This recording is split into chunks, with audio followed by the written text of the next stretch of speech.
Hey, everybody. Welcome to episode 1. You're already laughing. Welcome to episode 1 of League of Random Fandom, or if you're so inclined, we also call it LORF. My name is Aaron. Usually people follow up with what they do and why they're, like a professional. I don't really do anything. With me is my co-host, Jason. Hey, I'm Jason. This is our first episode, and I'm really excited, I'm man. really excited and nervous at the same time, but you know what? Now that we've gotten it out there, who cares? Okay, Jason, before we get started, how have you been? Oh, man, my day's been rough, dude. I got shot in the arm. With what? Before we continue. And a flu shot. Alright, you got a flu shot. It was cool. You just said you got shot. I mean, that could mean anything. You're right. Okay. It was pretty cool. It was a hassle getting here. I have to do a lot of business today, but all in all, it was a pretty solid day. Pretty good. How about yourself, man? Oh, I've had a really good week, even though it has not been any different than any other week. I've played the GameCube. I've been playing a lot of games from like my childhood lately. We'll probably talk about more about those as time goes on, though. But I will say, I finally beat Super Mario Sunshine. Okay, cool. By myself without my older brother's help. Most impressive. You brought the GameCube. I've been playing the game Sphere. Welcome the to game Game Sphere. So good! Yep, that's me. No, I'm joking. I've been playing my Super Nintendo. I've recently purchased a copy of Earthbound, a reproduction copy, so it's super duper cheap. And Super Metroid, which was not a reproduction, and it was not super duper cheap. It was pretty cool. I enjoyed it a lot. Well, I hope so. We'll probably talk about that. Anyway. Yeah, that's right. We'd never talk about it, man. Anyway. Crud, what was I going to say? I don't remember. Let's look over to our handy dandy notepad. Our handy dandy notebook. We Yeah. found our first clue. Jason, did you by any chance watch the Apple thing? I don't know what it's technically called. Apple thing. They talk about like the new iPhone and stuff. Oh, iPhone 7? Yeah. I've seen I've seen a lot of memes, and it's about how you're gonna lose the headphones. Yeah. And they haven't even come out yet. It was pretty funny. I'm not gonna lie, I don't want one. I use the headphones so much. And I also charge my phone while I listen to music. So to have a jack that does both of those things doesn't work for me. Yeah, I feel like it's real counterintuitive. I don't know.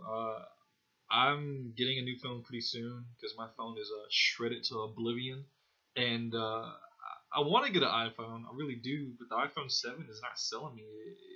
I don't know. It doesn't look cool at all. I mean, it looks cool, but I haven't even seen it. I just know it exists. I heard about it on the interwebs. Just to let y'all know, we don't do a lot of technology talk. Don't bump the table, man. Oh, my bad. They're probably hearing it. All of our couple friends. Yeah, exactly that. They probably hear the fan too.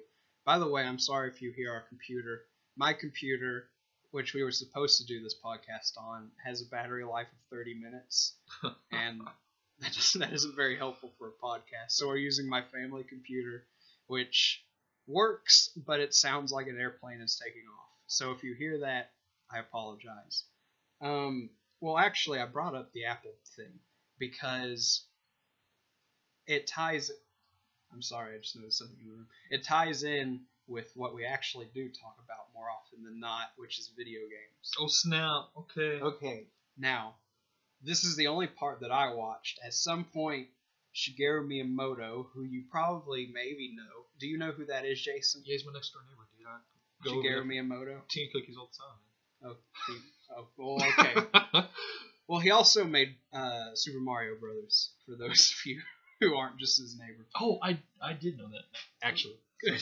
That's good. Okay. Well, at some point he came out on the stage and he announced Super Mario Run for the iPhone. And have you heard about that? I have, as a matter of fact. Okay. How do you feel about it? I mean, I haven't seen anything about it, but I have heard about it, and I imagine it's like Temple Run and Mario put together. and there's like those little black creatures that chase you. So I hope and I pray to God there's a You Goomba mean chasing you. You mean like the evil Venom gorilla things? Yeah, whatever those are, the shadow creatures from my nightmares. At first I thought you were talking about that was in Mario Run, and I was like, I missed that part. Yeah, when I was at the guy's house next door, he showed me some sneak peeks. Shadow monsters are in there. Horrifying non-Mario creatures. Yeah, I feel indifferent about it, I guess. I have a similar game to it on my iPhone called Sonic Dash. The difference is, one, it's Mario and Sonic, and two, Mario Run is going to be in 2D, and Sonic Dash is like Temple Run. Okay. It's you swipe left and right. Yeah. With Mario Run, I believe it's you touch the screen, and depending on how long you hold your finger there, dictates how far Mario will jump. It's neat, I guess. I mean, it's always cool to have Mario on the go. It is. The reason I brought up Sonic Dash was because the reason I got tied into that game was because you can play as more than just Sonic. Oh, word? Yeah, every now and again You'll get the edgy Sonic? Cooler Sonic? Shadow? Yeah. I hope that's who you're talking about, because, I mean, I guess everyone is edgy Sonic in that game. Yeah, you can play a Shadow. Oh, that's all I care about. He's like one of the two characters I don't have yet. But yeah, that's like all the fun of Sonic Dash to me is trying to. It's fun to get a new high score, but it's also fun to unlock like Tails or some of the other ones. I got a new machine for it. That's Mickey Mouse. That's not even House. Oh boy, Sonic! You want to come inside my clutch? But Sora. Anyway, no. My only complaint about that game is you can't play as Big the Cat. Oh. I'm kind of blows. I'm one of the 5 people who actually likes Big the Cat. Well, I don't like Big the Cat. I do like this frog. Froggy? Yes. I can't believe you forgot his name. That's DLC, Well, right? you can be Froggy in that game. Really? No. Oh, get out of here, dude. I'm done with this podcast. First episode, last episode. Well, dang it. I have to do it by myself. Anyway, my point is, like, it would be cool if there was a game that came out a couple years ago called New Super Mario Brothers 2, and the big gimmick was you can get a bunch of coins. Sure. I was excited because I thought maybe you could spin those coins on something, but it ended up being you get coins and that's it. And I was excited because I was like, what can I do with the coins? And then they were like, nothing. You just get them, and it's really cool to spend $40 on hearing that noise a lot. Oh, boy. That's what I want. What I want is the ability to play as someone other than Mario.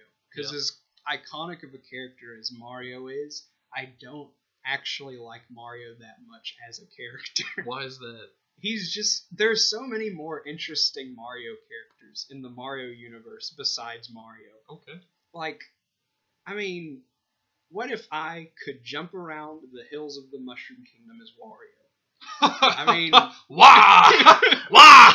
I know he doesn't have the legs for it, but it would still be really amazing to watch.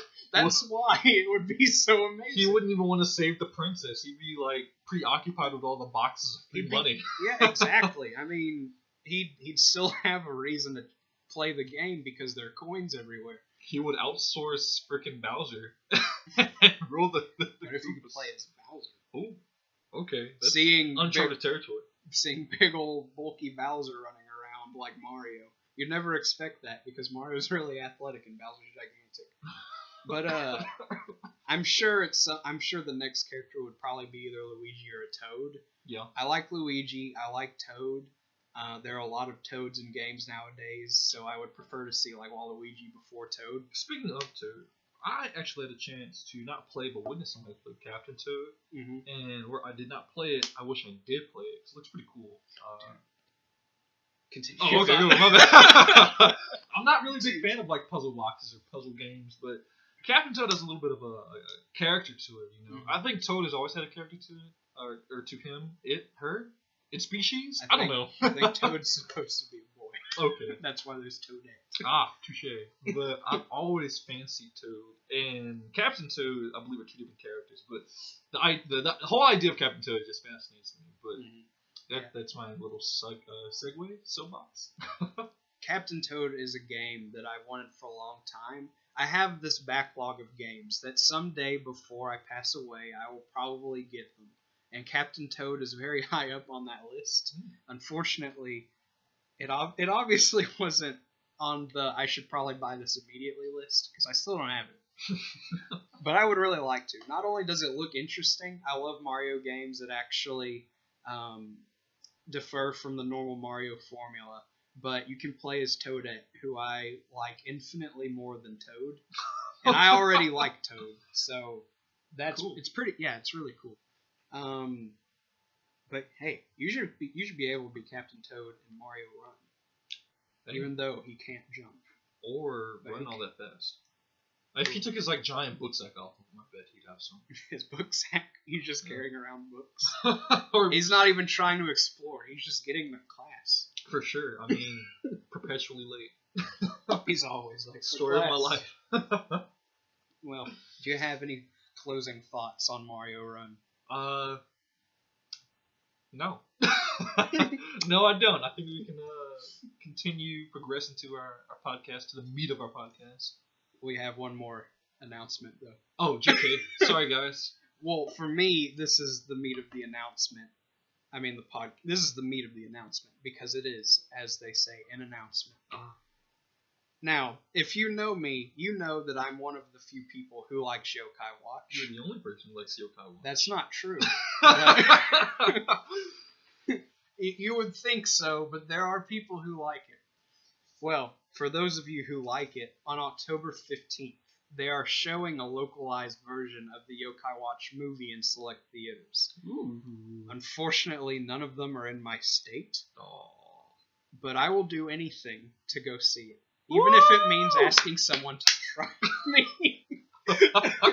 So if anyone would like to give me a ride to a movie theater that's showing it. Anyway, for those of you who can see it, you can check out, I think it's called fathomevent.com is the URL. It's the events that show, when you're sitting in a theater, Jason. Yes. And it, let me expand on that.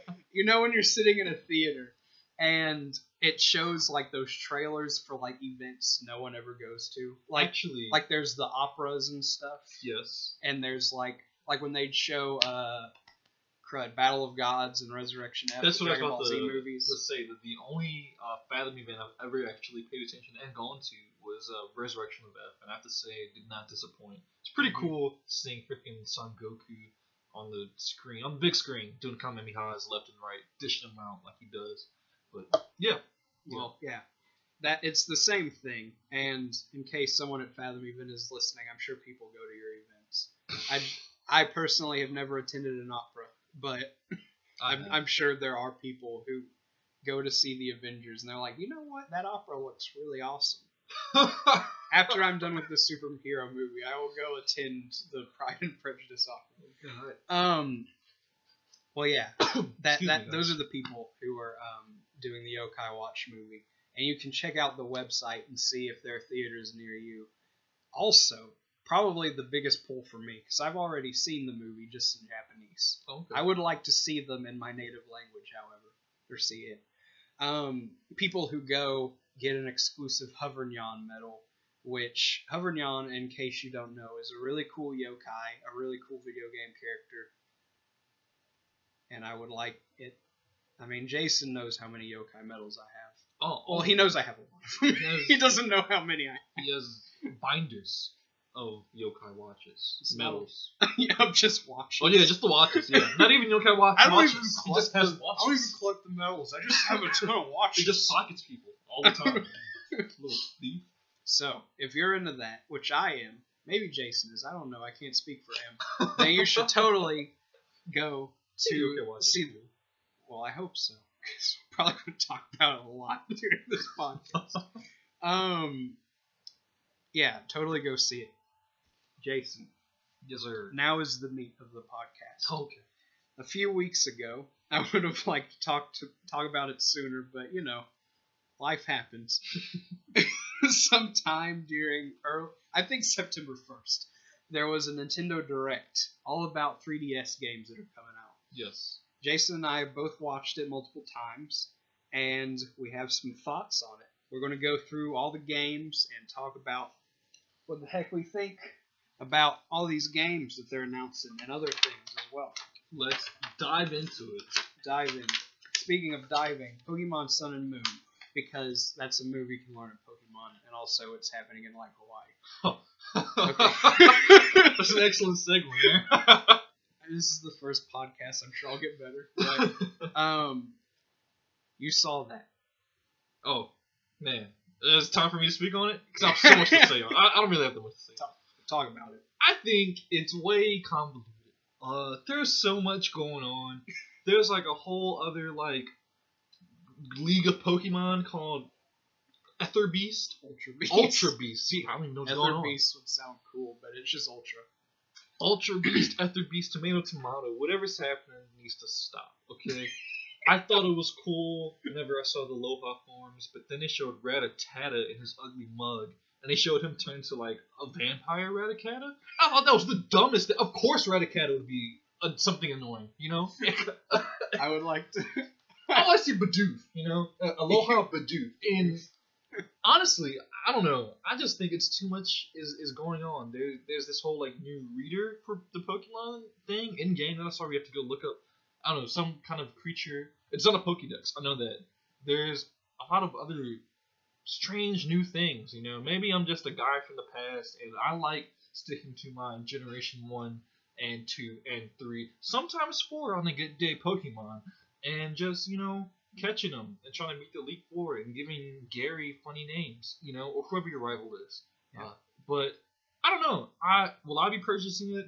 Probably not. If somebody wants to purchase it for me, I mean, that's cool.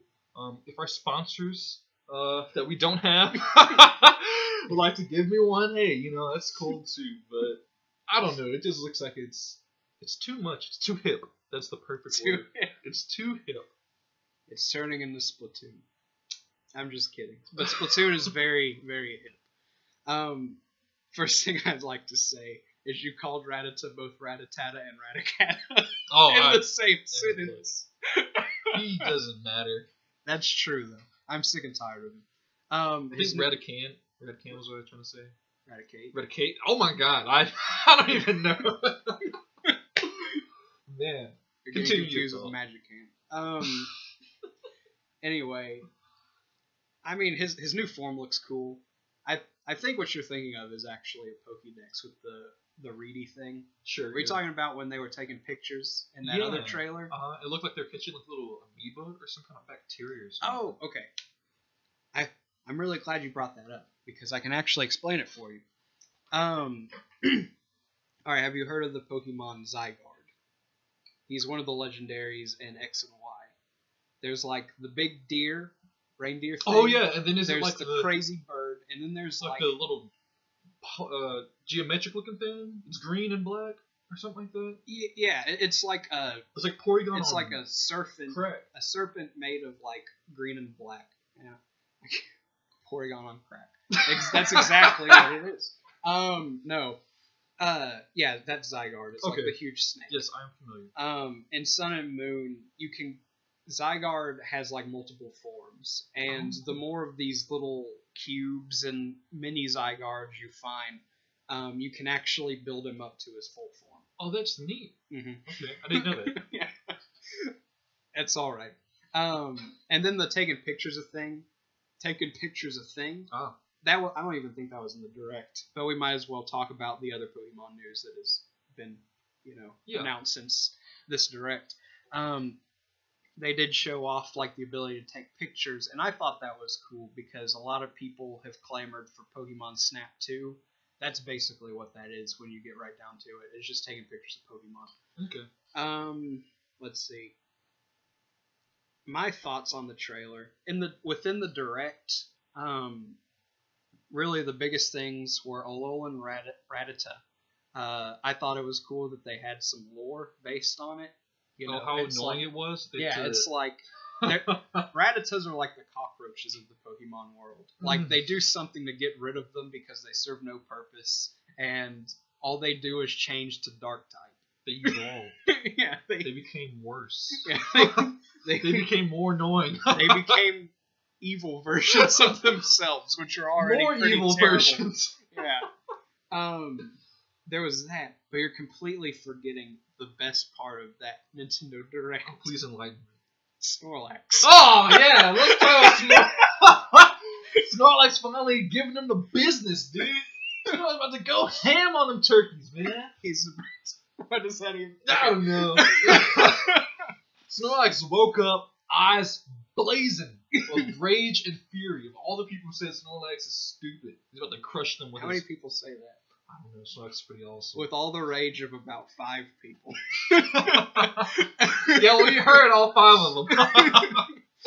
All I know is if I saw, like, obese man just sitting in the middle of the sidewalk and he looked up at me like that, I would be terrified.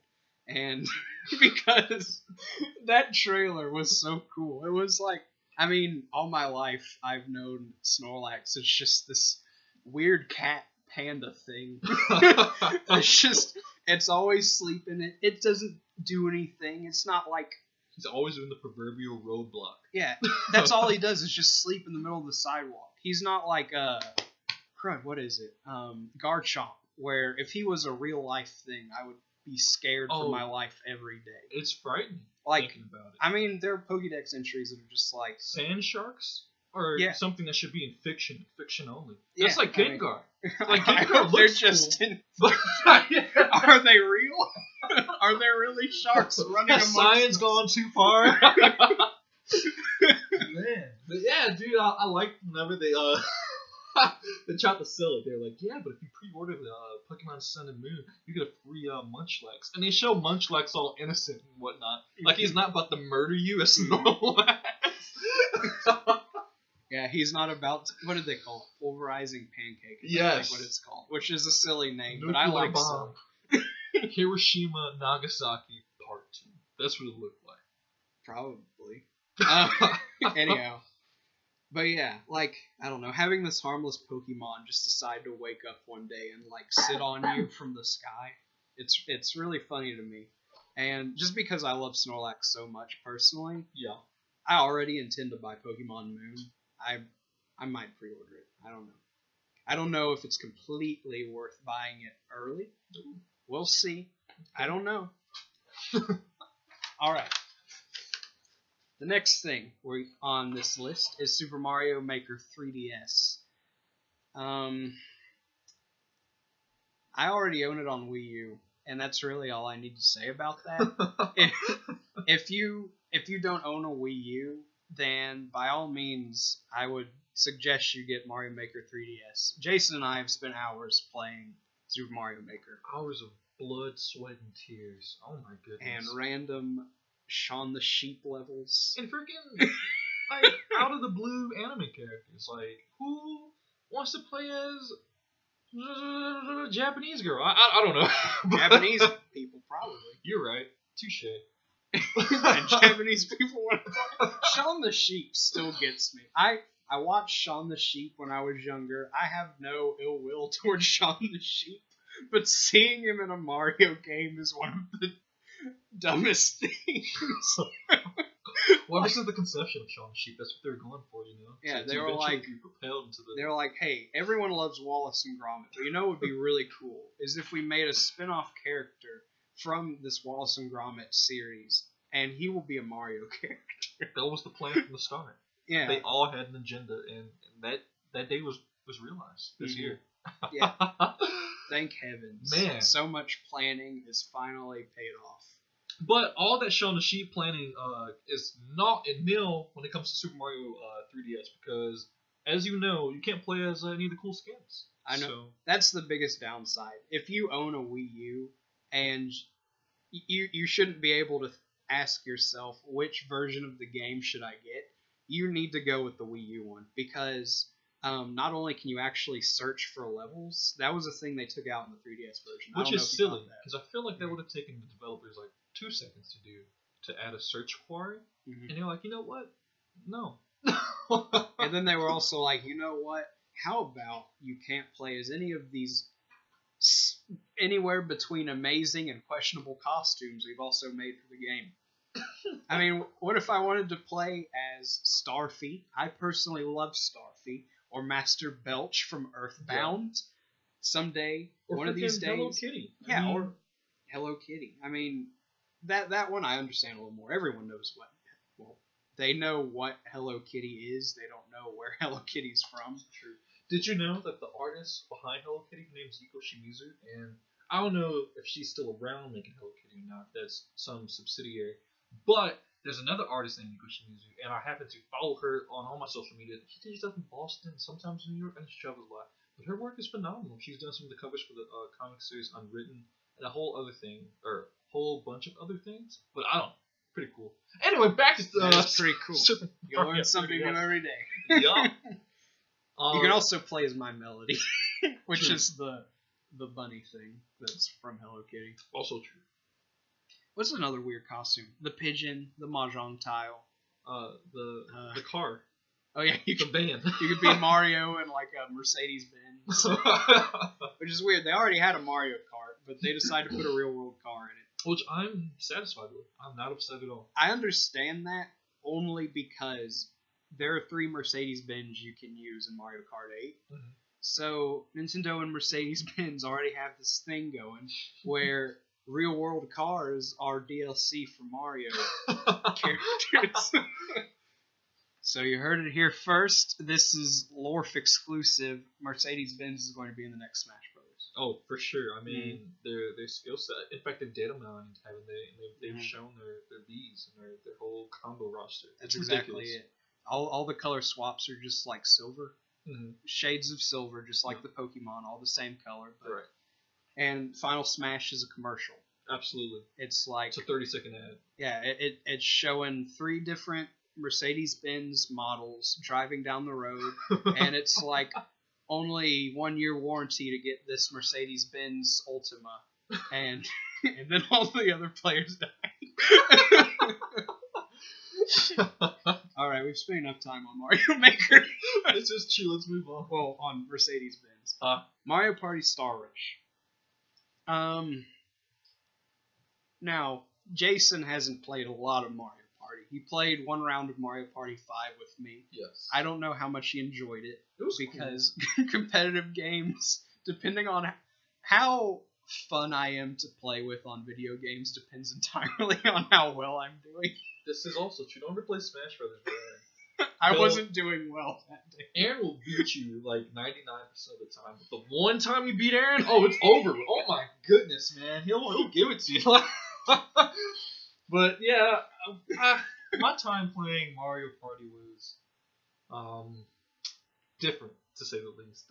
It was a new experience, of course, but did I enjoy it as much as the other Mario games in the franchise? I have to say no. But that's just me, you know. Yeah, well, for starters, you played 1 game of Mario Party on a Mario Party that a lot of people don't like. Okay. I personally love Mario Party 5, but I guess that's just because I grew up with it. If I played Mario Party 1, I'm sure I'd immediately be like, whoa, this is way better. I don't know. I don't have Mario Party 1 anymore. It's been a very long time.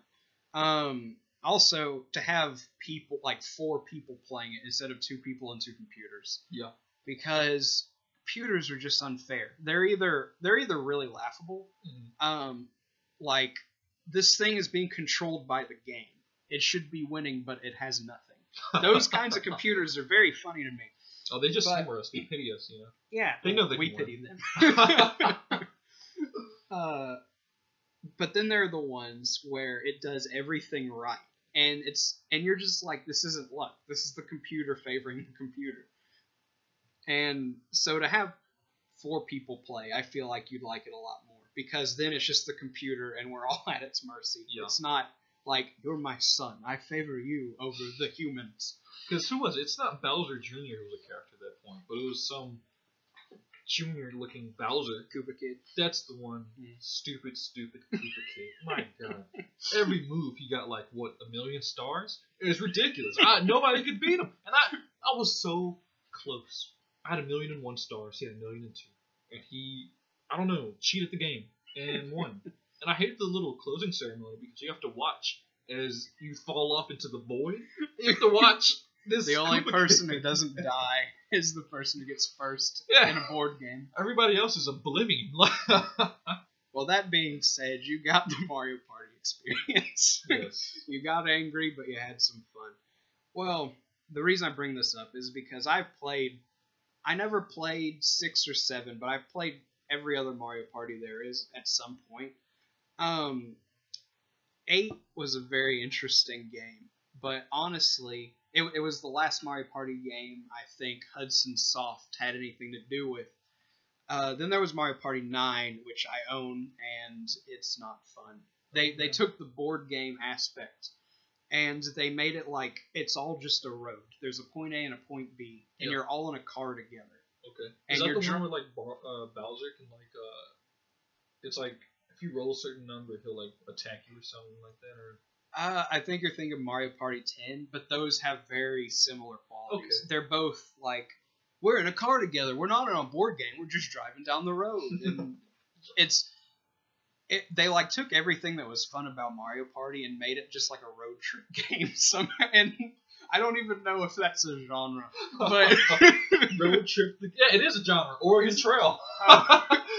They made it Oregon Trail where none of your like the worst that can happen to you is losing stars. And there are boss fights, which it's cool that they brought back like King Bob-omb and Petey Piranha. I love Petey Piranha. Yeah. So much. Petey Piranha is my best friend. But it's little Speedos, I think. He's not wearing a Speedo, he's just wearing a little polka dot undies.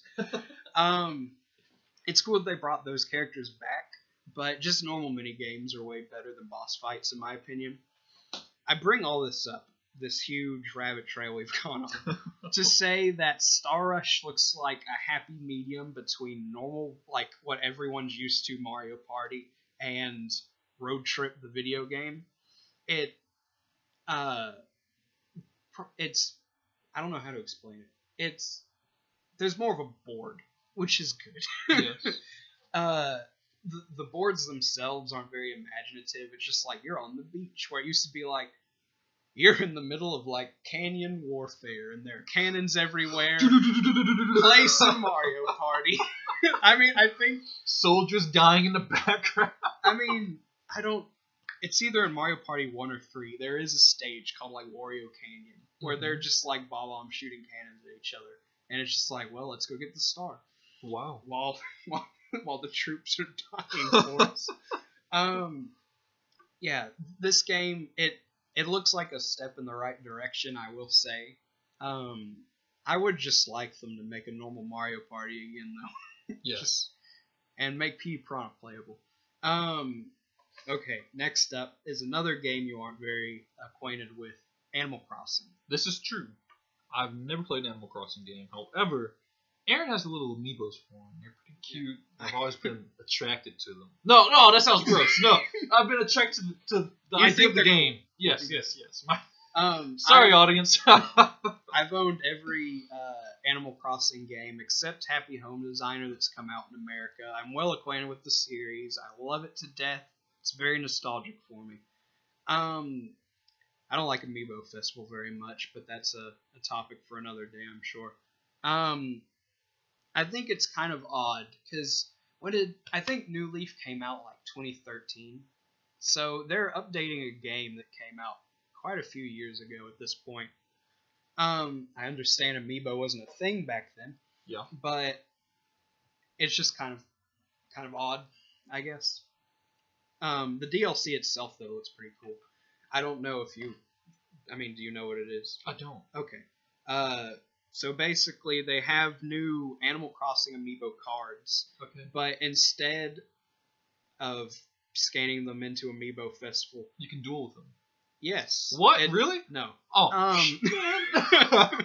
About remote Yu-Gi-Oh days, dude. No, you don't fight with Animal Crossing. No, they're like new villagers that weren't in the game before. One of the perks, I guess, one of the quirks, I guess is the word I should go for, not perks, is there are hundreds, I think, of potential villagers you can get to move into your town, Everyone has their favorites. They think this one's adorable. They like this one's personality. And part of the game is like, I really hope so and so moves into my town. Well, now they're like new villagers who weren't in the game previously. There was like no option. I don't know if they're like new to Animal Crossing as a whole, like brand spanking new, or if like villagers who existed in previous Animal Crossing games are being made for this one. I don't know what it is, but the point is, like, now you can bring these previously unexisting New Leaf characters into New Leaf, and I think that's really cool. Yeah. Probably not going to get too many, maybe like a couple packs. That's what I did with the Amiibo Festival cards. Right. But with this, I feel like it'll pay off a little more. But also, as a beside, I think in the Japanese version of the Direct, or just in Japan, they announced that there's like a Hello Kitty crossover. Oh. So if you like, I know you said you love Hello Kitty with a fiery passion. Oh, it burns in my heart. Yes. Her blank stare. More than anything, you love Hello Kitty, and now you can get Hello Kitty furniture in Animal Crossing. That's excellent. I wish she'd move into my village. In Japan. I wish she'd move into my neighborhood. Well, tell Miyamoto to hit the road, and you can let Hello Kitty move in next door. Okay. Next is Street Pass, Jason. Oh, man. Okay. First of all, you don't know what Street Pass is. But I saw the trailers for it. Who in their right mind wants to play Street Pass? You know what? For all the audience members out there who do play Street Pass, I'm not saying that you're a bad person. I am saying you make bad life decisions. Because who want to play this game, dude? He's saying he doesn't understand where you're coming from. I mean, I've played I think I've bought like an extra Street Pass game. There are a lot of them that I do not own. I don't know there's how more many. than one Street Pass? Oh, well, okay, let me explain Street Pass to you. Whenever you pass, like, when you have your 3DS in your pocket, and you pass by someone who also has their 3DS, their Mii comes into your 3DS, and they're like, hey, what's up? And you can use these Miis that you've collected to, like, play little mini games. Man, how like Some Nintendo of those is that? Vary, because they did it. Well, you know what I mean? Like, back in, like, the Game Boy days of Pokemon, they'd be like, you guys can, like, even battle with your... They'd even have in-game characters who would say that. Like, oh, I'm battling with my friend in the blah, blah, blah, blah, blah, blah, blah. And, like, who... It's hard enough finding someone who likes Pokemon like you, but freaking... Well, I'm sure nowadays that's not an issue. It's just a matter of finding someone who has their 3DS with them. This is true. It's very true. Or, I mean, yeah, nowadays you can just be like, hey, random middle-aged married couple, what are you doing on your phone? And they're like, I'm playing Pokemon Go. You guys excited for Pokemon Moon? What? Yeah, they're like, it's probably demonic. But nevertheless, Street Pass, you know, I don't know, I find that very odd.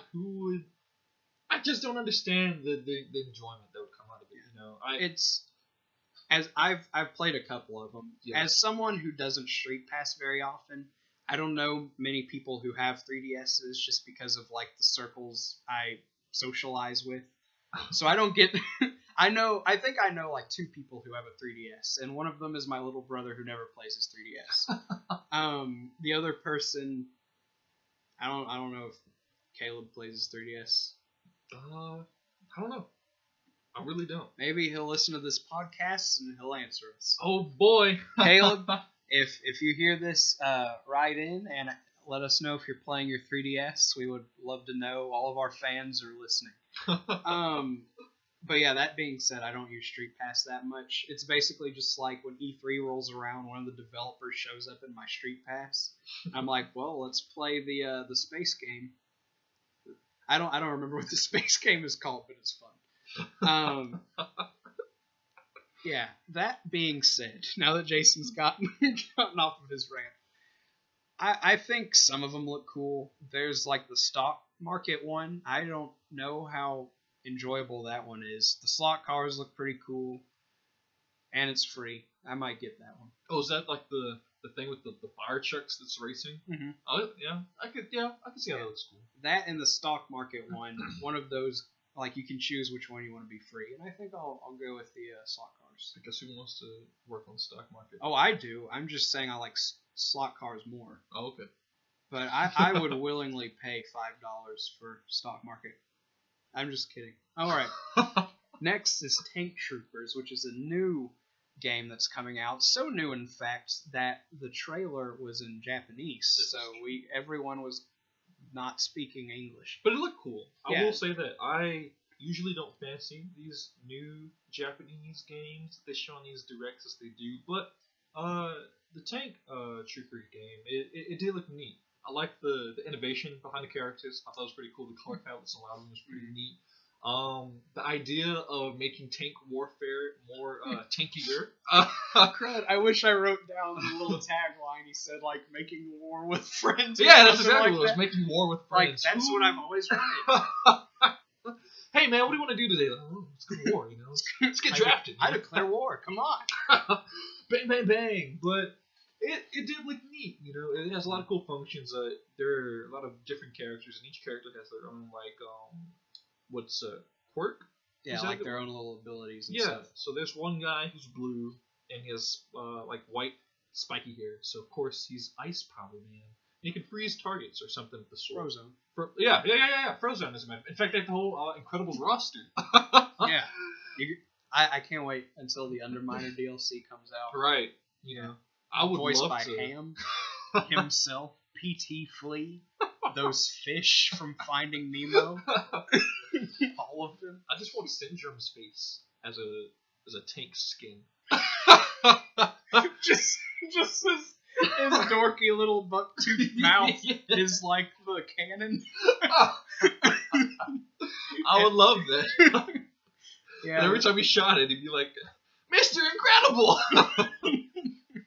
Let me be your apprentice! Or just like a cannon comes out of his mouth, and his mouth is unchained, or like a whatever shell, cannon yeah, shell, a missile or whatever the cannon shoots, and his mouth is still tiny. It just like goes. Yeah, I've always been a person who, when he had the money, I love to spend money. I love to support like the little eShop titles and stuff. I bought Pushmo. I love that game to death. I bought both Dylan's Rolling Westerns, and I wish that game could have done better. I wish Dylan could have been Smash Brothers, but I digress.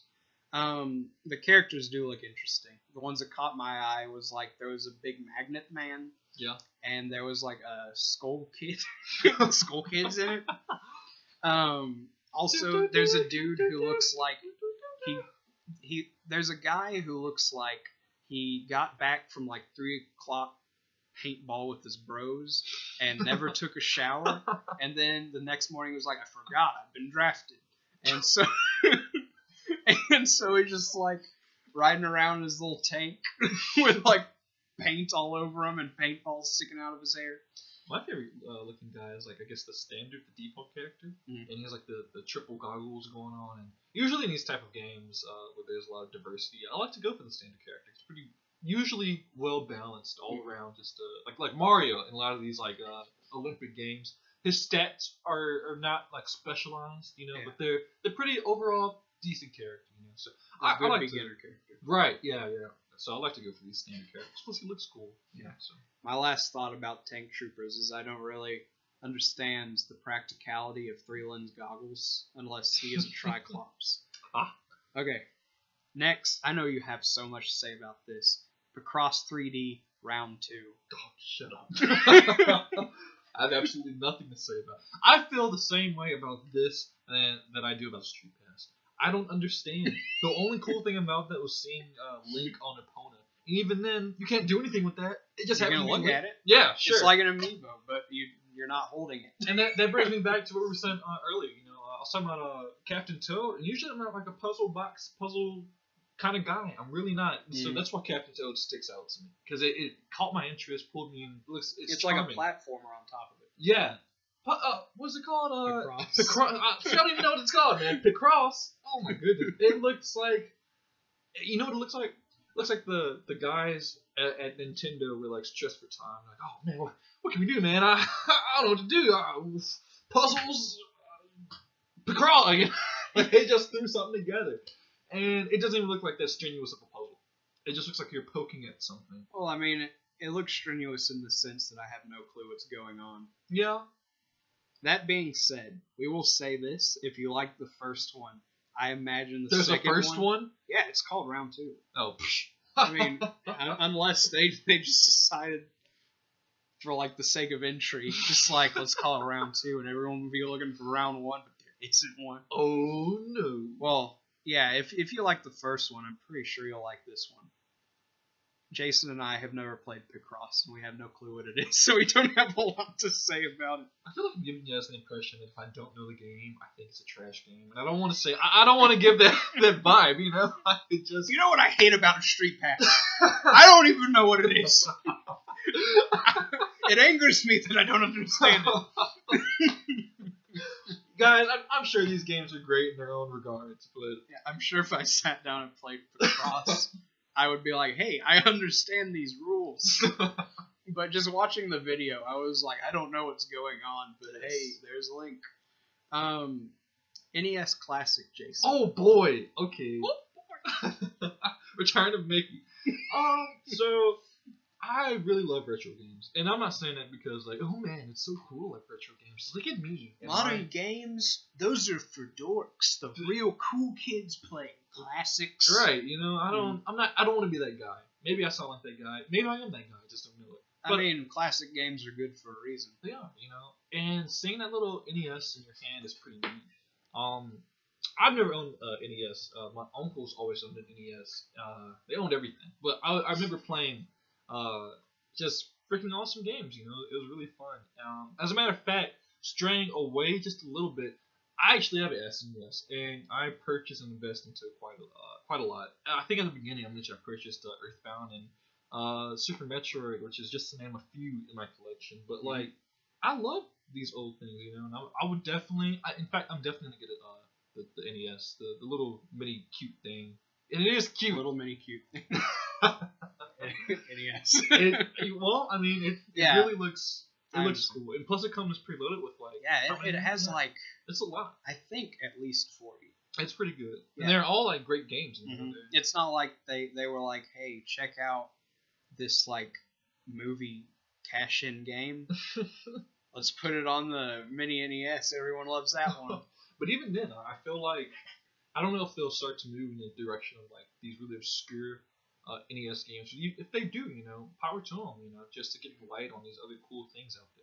I think they're pretty cool. My only qualm is Clue Land is not on it, but I already own that game on the Wii U. Yeah. I think Balloon Fighter's on it. I have that game, but I still love Balloon Fighter. Yeah. If they ever want to just make a new Balloon Fighter, or Balloon Fight, I'm so sorry. Then I would be the first one to buy it. I was ecstatic when it was in Nintendo Land. Zelda Amiibo, Jason. Oh, isn't that something? Well, piggybacking off this NES thing, you know, again, I love classic games, and one of the few like Nintendo games I'm very like what's the word, invested in is Legend of Zelda. I love Legend of Zelda, and the fact that they're coming out with all these new things for Legend of Zelda, trying to get us hyped for the newest entry in the Legend of Zelda franchise, I'm super juiced for it. I love these amiibos. I think they're really neat. The Wind Waker Link is the one I like. Oh, there's four of them. There's the classic NES Link, Ocarina of Time Link, Wind Waker Link, and then Wind Waker Zelda, I believe. Wind Waker Link is my favorite out of the bunch. But, I mean, they all look freaking awesome. And seeing these things come out, I think it's pretty great. And they're also revamping Wind Waker, as a matter of fact, aren't they? Well, that has been out for a few years. They mentioned I understand why you're thinking that. There's a line of video games called Nintendo Selects. Okay. Where they take like good selling Nintendo games and they like discount them. And Wind Waker HD is there. So if you don't own Wind Waker HD, by all means go get it. I got it during like some promotion for free. So I don't have to. That's cool. It's good for you. Yeah. It's a fun game. I own Wind Waker, but I didn't steal it from a friend. He let me borrow it, and he just forgot to take it back from me. and Let's hope he doesn't listen to this. Yeah, well, and knows Zachary, exactly if you're out who there, you are. Zachary, I still have your wood weight. If you ever want to see it again, send me $50 or more. But I love Legend of Zelda. I really do. The world is fantastic. The lore is fantastic. Everything about it, I think, is just really. It's a solid franchise, I think.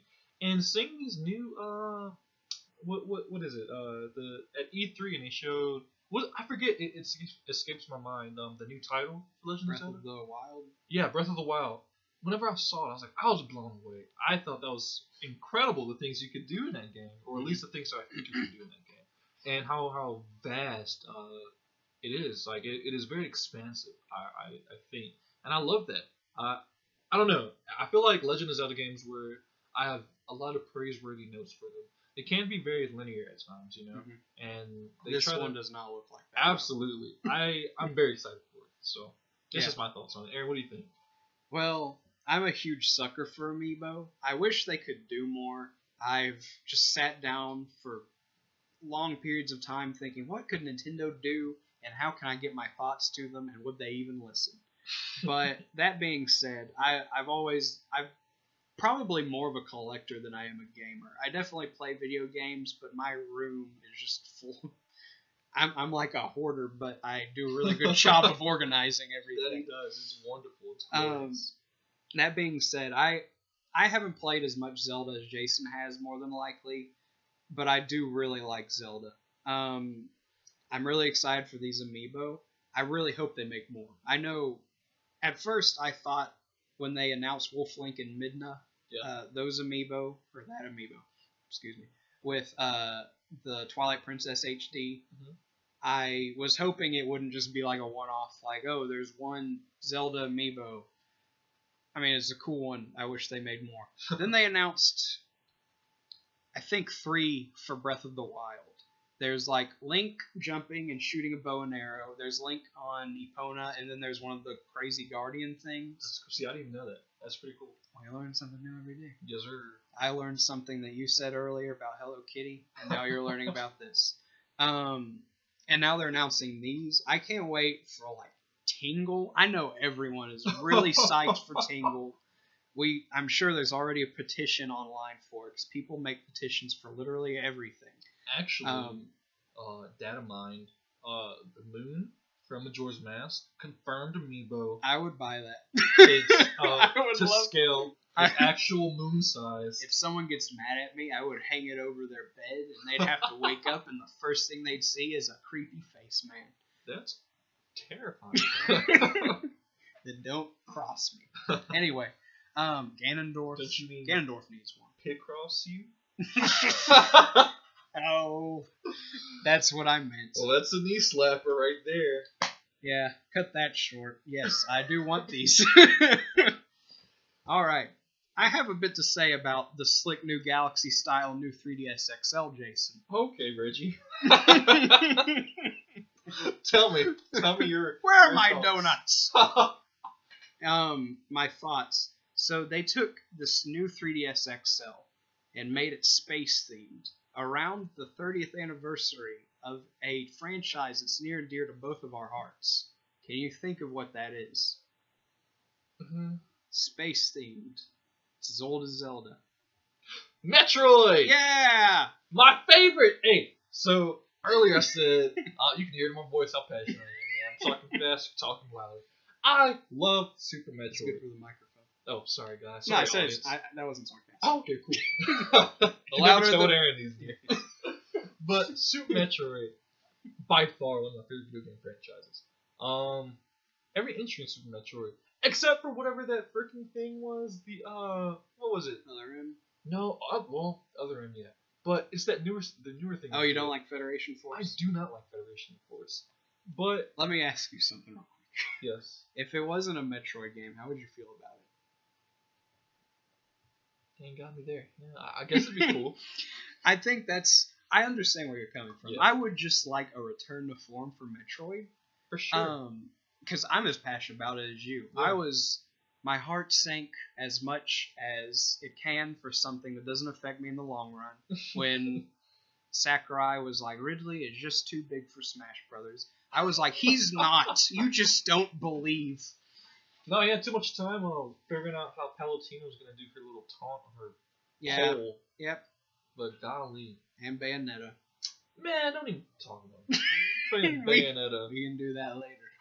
Guys, we'll be here for another hour. I know there are people out there who are really excited for Bayonetta and Smash. That excitement's probably died down because it's been a few months now. But Jason and I are on the other side of the fence. We will agree to disagree very passionately. Yes. Anyway, yeah, I love Metroid. I feel like Federation Force, if it came out at like a time when Metroid was just, that people weren't like, are they ever going to make a new one? Like, do they think everyone hates Metroid because Other M didn't sell that well or something? You know what would have been a really great time for Federation Force to come out was like way earlier, and Metroid's like Nintendo DS run whenever they did the Bounty Hunter game. You know what I'm talking about? Yeah. If they would release like Federation F like either before or after that release, I think it would have been well put, well fitting. But after coming off years of Super Metroid, fandom, and just game after game, of really great things. Mm-hmm. I mean, I remember playing Super Metroid, not Super Metroid, well, of course Super Metroid, but Metroid Prime 3 is what I'm trying to say. Yeah. I remember playing it, I remember being blown away. I was like, oh my goodness, this is ridiculous. Look how cool this is, This is like as close to like a sci-fi horror game I can get on like a Nintendo system, And I didn't even like it for that. It just happened to be that, But I feel like once you put out these really great titles and you come out with a bad title like Other M, and then you come out with a mediocre title like Federation M, I feel like there's no redemption, I feel like Sakurai is digging a hole for Metroid. Sakurai has nothing to do with Federation. My bad, guys. That's the guy who makes Smash Brothers. Whoops, excuse me. Nintendo. Sorry, Sakurai. I'm sure you're listening to this podcast right now. Alright, I just got a text from Sakurai because he is a listener of our one episode. He said that he forgives you. Cool. And that he hopes that you enjoy the Bayonetta DLC. Oh, wow. Thanks, guy. But I feel like a lot of people were. I mean, like I said, there's a petition for everything. One of them was, we need to cancel Federation Force. Because it is an injustice to our society. Yeah. It's not really. It's just a spin-off Metroid game. I haven't played it. Maybe I will someday. I don't know. I've heard it's actually not that bad. It's just it came out at a really bad time. Yeah. And I feel like they could have softened the blow. A nice segue back to the slick new Galaxy style new 3DS XL. If they made a combo meal where the supersize me. What if they took the slick new Galaxy style new 3DS XL and they made a slick new Metroid style new 3DS XL? It's still space themed, but you got like the screw attack on the front. That'd be cool. And then package it with Federation Force. Yeah. And on top of that, a lot of people complained that Nintendo didn't do anything for Metroid's 30th anniversary. There wasn't even like to celebrate the 30th anniversary. Here's Federation Force. It was just like, I don't know what a Metroid is. Here's this new game. That's silly. It's not like Metroid isn't a big seller. It may not be a big seller like these days. It's nowhere near like Mario and Zelda, but it's not like Chibi Robo, bless his heart. Right. We can talk about that another day too. I have a lot to say about Chibi Robo. There's enough following behind it, that Stamets is a very recognizable character. I guess it's just because it sells decently in America. I don't think it sells well at all in Japan though, which is it sucks. Yeah. I really like Metroid. Yeah. And I feel like, I mean, how hard would it have been to take like that weird starry sky design and just like slap Samus on it? Yeah, just superimpose her, turn the opacity down, just have her like blended into the background. And then cool. And then like have a box that comes with Federation Force or pre-downloaded on the 3DS if you're so inclined. Heck, and then be like, Happy 30th, Metroid and Samus. It could have came with like a little amiibo, That'd be pretty cool. That would be pretty cool. It could have been... Dude, or how about instead of a little amiibo, a Ridley amiibo? Oh, really big amiibo? Oh, he's like a statue. Yeah. And you have to hold him with both hands. Like the moon from Majora's Mask. The moon would be like that too. You have to hold the amiibo with both hands, and you set it on the gamepad, but not like all the way, because then it could break it. Right. Yeah. Because Ridley is just way too big. He's just massive, enormous. Don't even get me started on the Kraid amiibo. Oh, gargantuan. Because on top of being bigger than Ridley, he's like really fat. So your gamepad would just, and you wouldn't even be able to play Federation Force, even though that's on the 3DS. Notice that in my endeavors in Super Metroid, I recently I've been replaying it, and I've beaten Kraid again. Yes, round of applause. And I died the first 2 times. I will admit. Third time I got it. Is a charm. Yes, it is. As a charm. they say. Mm-hmm. Just like Kraid, he's very charming. I know when I first saw him, I was like, he doesn't really even need to die. I loved him. I was like, I hope this turns into a dating sim, because that Kraid is beautiful.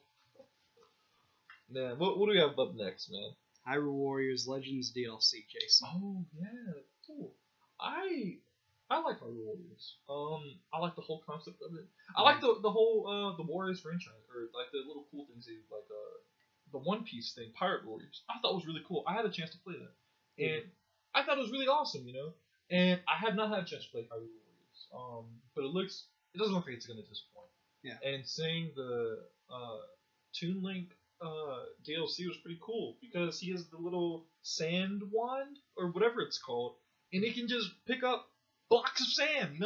It's very much like Breath of the Wild. One of his moves is like the Spirit Train from Spirit Tracks, just runs people over. That's so cool to me, man. I don't know.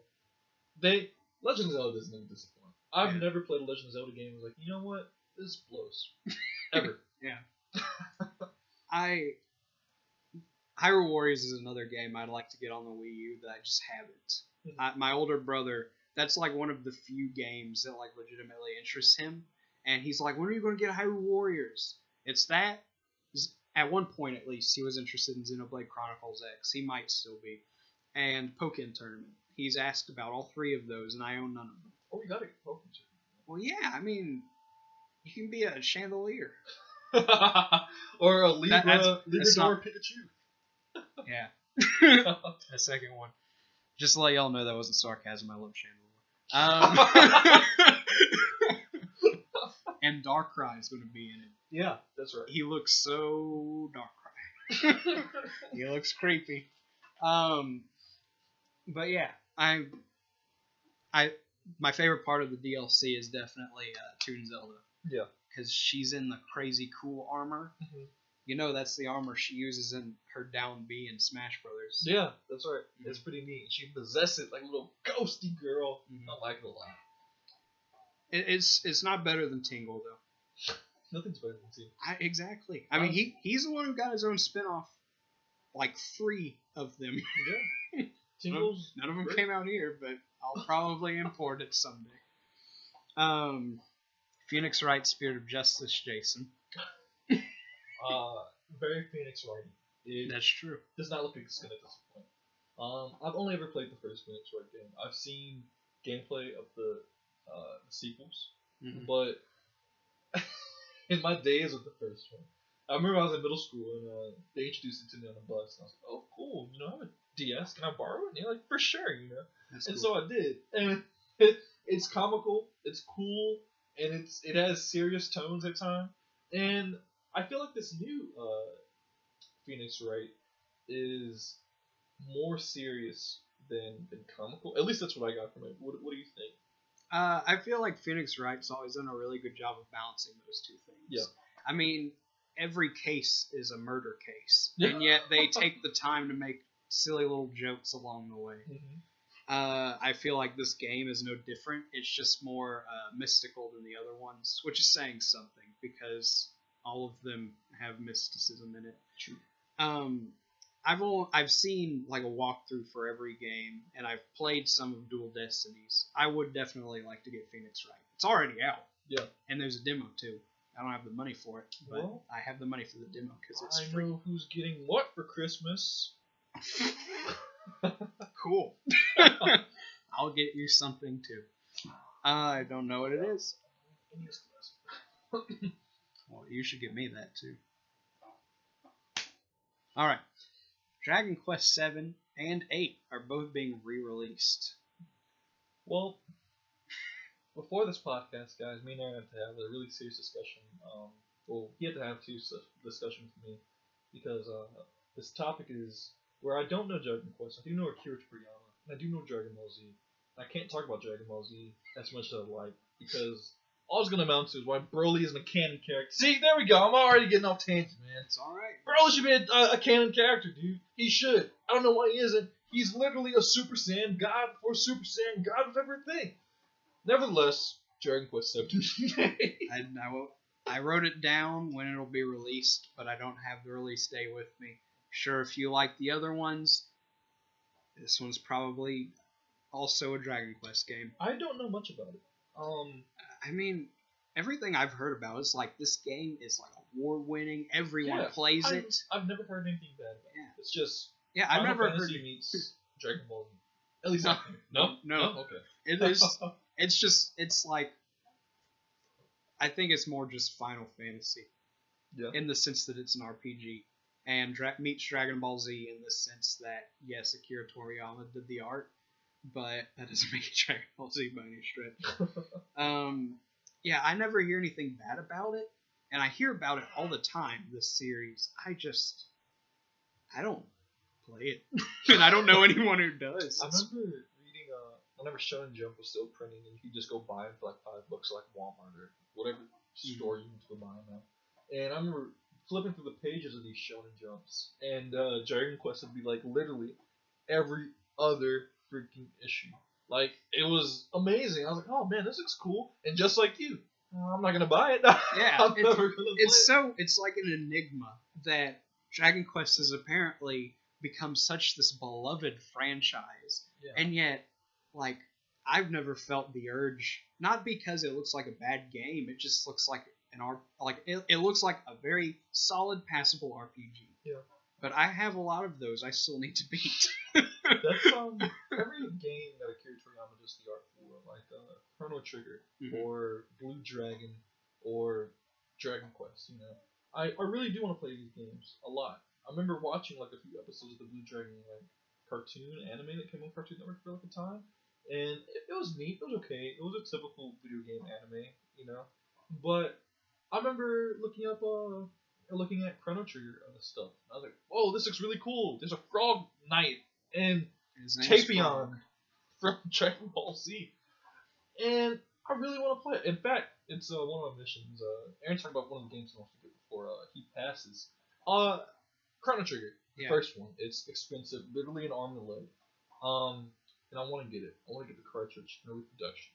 But I really want to play it, beat through it. It just looks like a fun game. No, I mean, there was like this poll back in the day. I think it was the Smithsonian was having like this exhibit for video games, and neat. They had this thing where you could vote for like in different genres of different video game systems, like the best.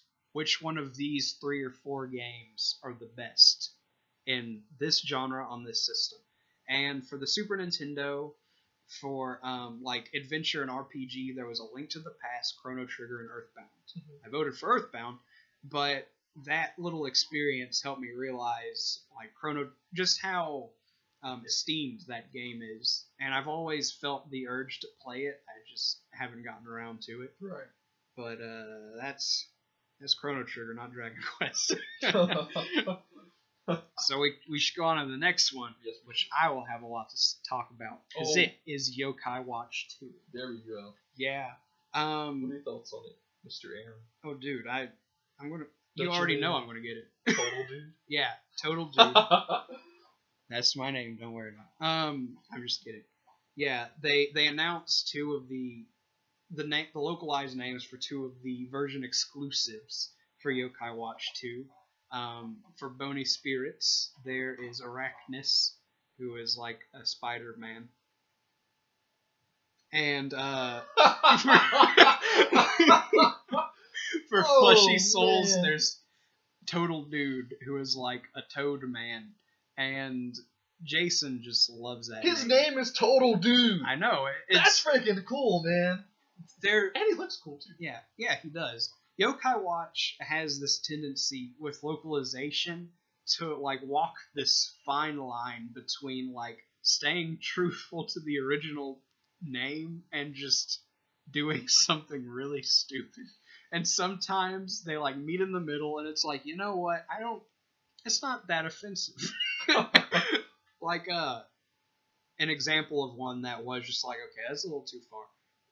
There's a mysterious yokai in Japan. His name is Sebastian. He's like a butler, and it's like Sebastian. It's just like a name that sounds good for a butler yokai.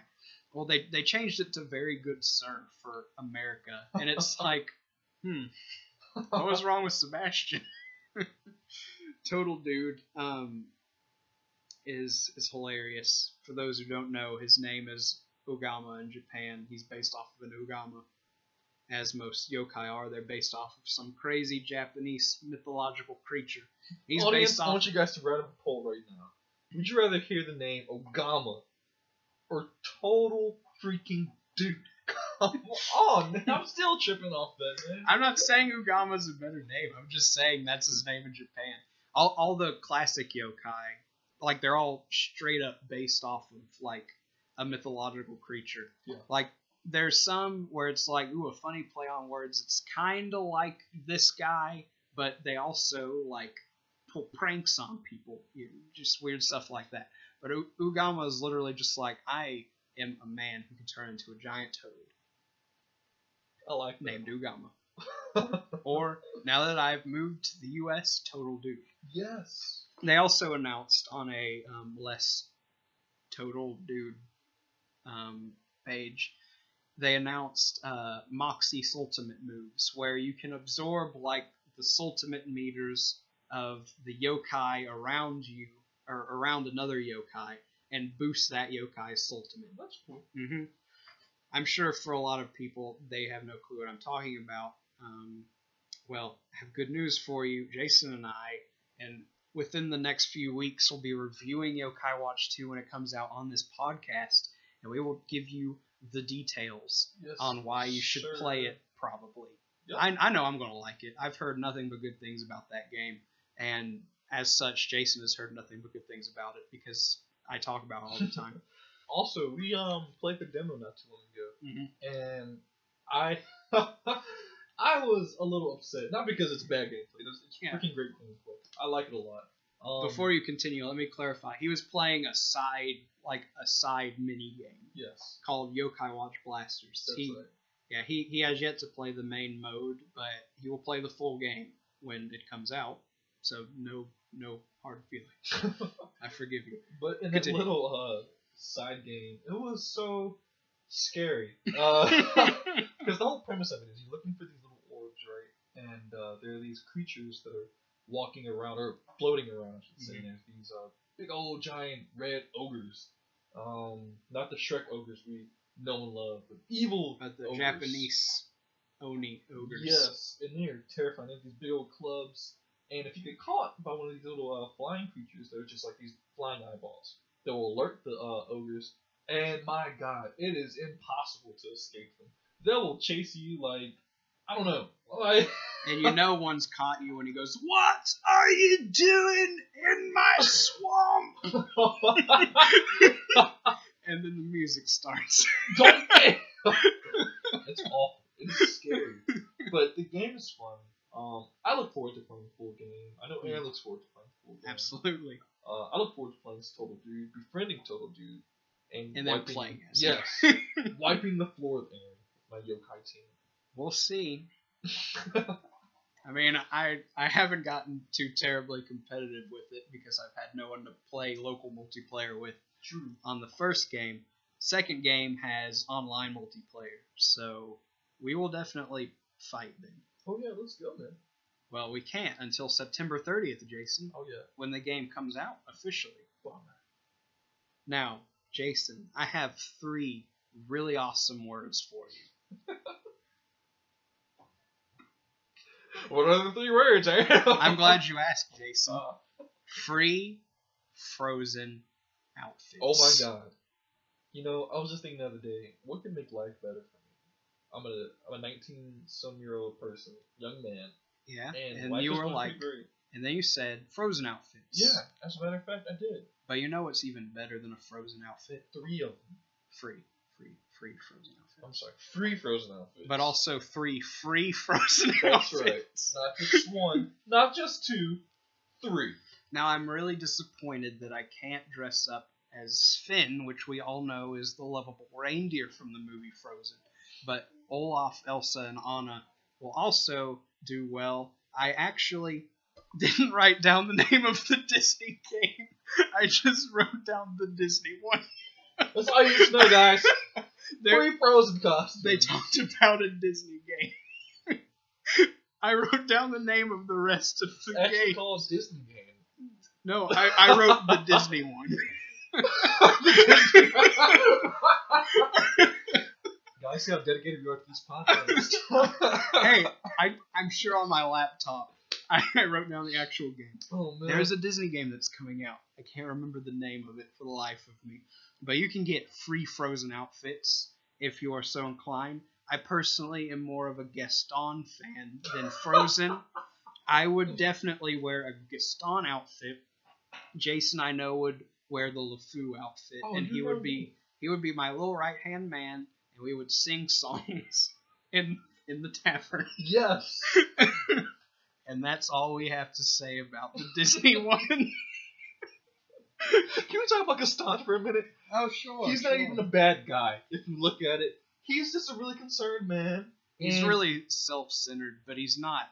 But that's only like Vex, you know? Or, I don't know, whatever it's called. But, like, honestly, you got this crazy inventor who everybody thinks is the town fool. And he comes rolling into the tavern saying there's a beast in the castle and everything in the castle can talk. Get the heck out of here. If I was Gaston, I think he was crazy too.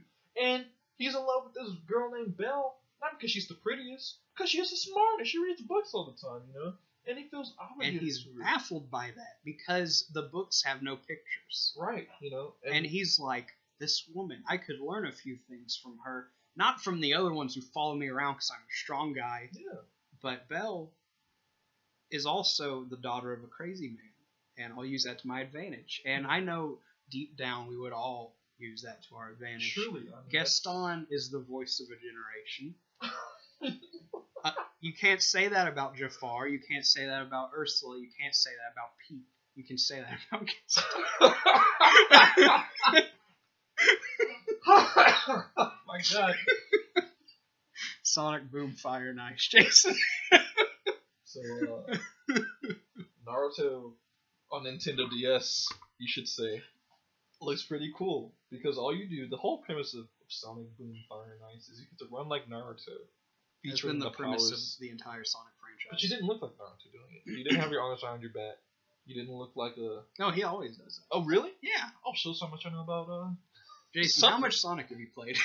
Is this among Animal Crossing and Mario Party? I remember back on the Sega Genesis, again, my uncle said every That might be why. In classic Sonic, he just kind of, tucks in his arms and does the spinny feet.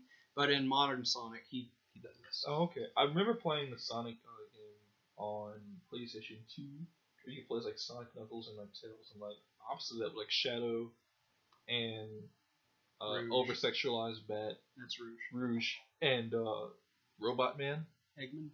That's the one. Wait, are we talking about Heroes or Adventure? I zoned out for a I second. think Heroes, Sonic Heroes. Heroes is Omega, Rouge, and Shadow. I remember playing Sonic.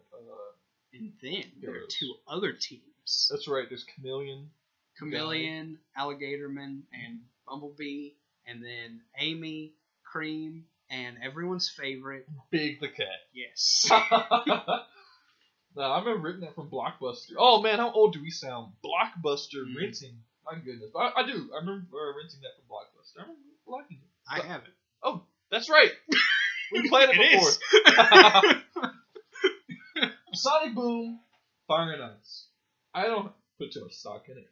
Mm-hmm. I think they're just trying to beat a dead horse. Is that the phrase? Is that the term? I beat a think dead so. horse? Yeah, Something with a dead horse. It's like an idiom that means there is something that should have been like just forgotten about long ago, but they still want to pay attention to it. And Sonic Boom does not deserve that attention, Aaron. I'm not a fan of this whole new I got bandages on my arm Sonic. Mm-hmm. You know, I'm a big old idiot, Knuckles, and he's always been kind of an idiot, but now they're just playing it up. Oh, he's just dumb as a rock now. Mm-hmm. He's literally Knuckles. That's all he has to offer. Well, that's why his parents named him that. They were like, this child is dense. But he has really crazy looking knuckles. It's crazy knuckles. Imagine if you were born with like an inhuman growth, and your parents were like, "Wow, that kid has a really huge forehead." I'm gonna call you Tumor. No, let's call him Forehead, because his forehead is much larger than it should be. It's wild, but I like it. I mean, Knuckles, I like. I don't like Sonic Boom. It doesn't look neat. The only thing they're offering is that you can switch between the powers of fire and ice, and there are new roadblocks. Every character has another ability. I know that's how it was in the first Sonic Boom. I'm sure it's that way again. I'm sure they're trying to sweep that one under the rug. Do you remember the game Sonic Black Knight? Yes. Oh man. That's what it reminds me of. Because it looks like such a silly concept that I don't know. In some way, it could be great. Like how Sonic Black Knight was just so ridiculous that it was great. I'm sure that they learned from the mistakes of the first Sonic Boom. Like, if you listen to that direct, they don't mention it at all. Yeah. They're like, there's also, like, exclusive episodes of the TV show, which, granted, I've seen the TV show. It's, like, passable as a TV show. It's not like, man, you can tell this is a Sonic Boom TV show because it sucks. but, yeah, I lost my train of thought. Oh, to the next subject. That's our segue. All right. Speaking of train of thought and losing it, Shin Megami Tensei 4 Apocalypse, which you and I do not know anything about. Yes, this is the first. We don't know anything about a certain. Yeah, neither of us do. Yeah. Dragon Quest was like that too, and Free Frozen outfits as well. Well, but we know some things. You know, we know Kira Toriyama was the art behind it. And Slime is in Dragon Quest. I know about Slime, and there's like 80,000 variations of Slime. This slime has a little cute pointy hat. Well, there are probably multiple slimes in Dragon Quest. This is true. Yeah, the same way like there are a bunch of Pikachus. I don't know. All right, Poochie and Yoshi's Woolly World. Let's go. I'm sure if you enjoy Shin Megami Tensei, I don't know what it's about.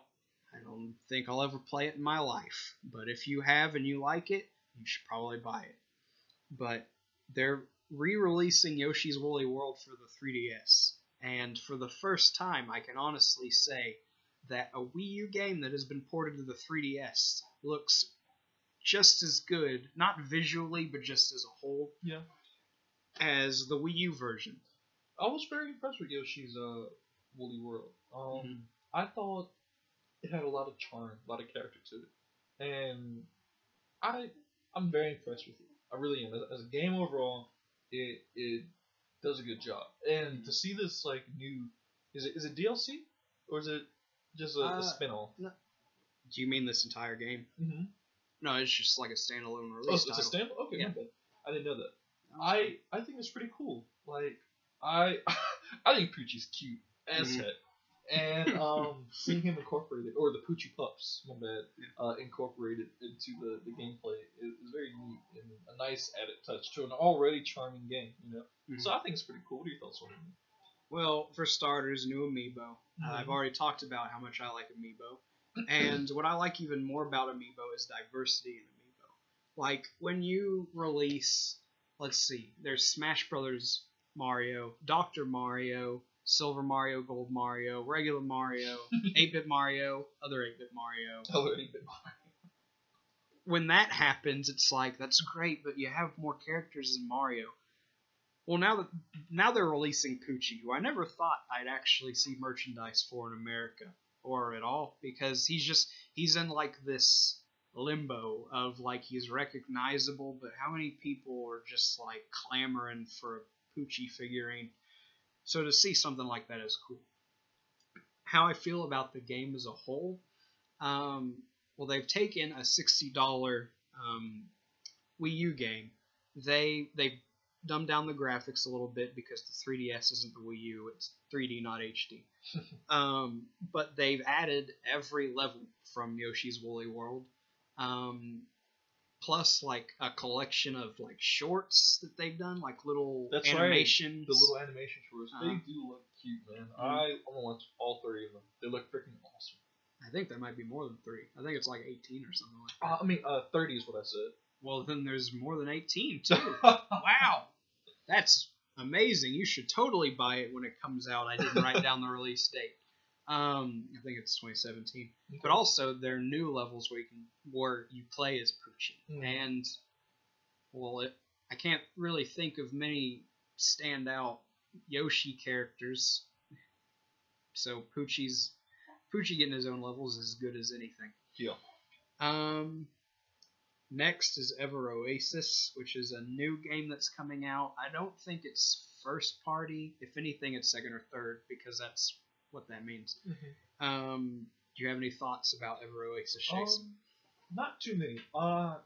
Because it's so out there. It's a new, like it's very indie-ish. It looks neat. I'll say that. The concept of it is pretty cool. Where you're trying to just grow this oasis.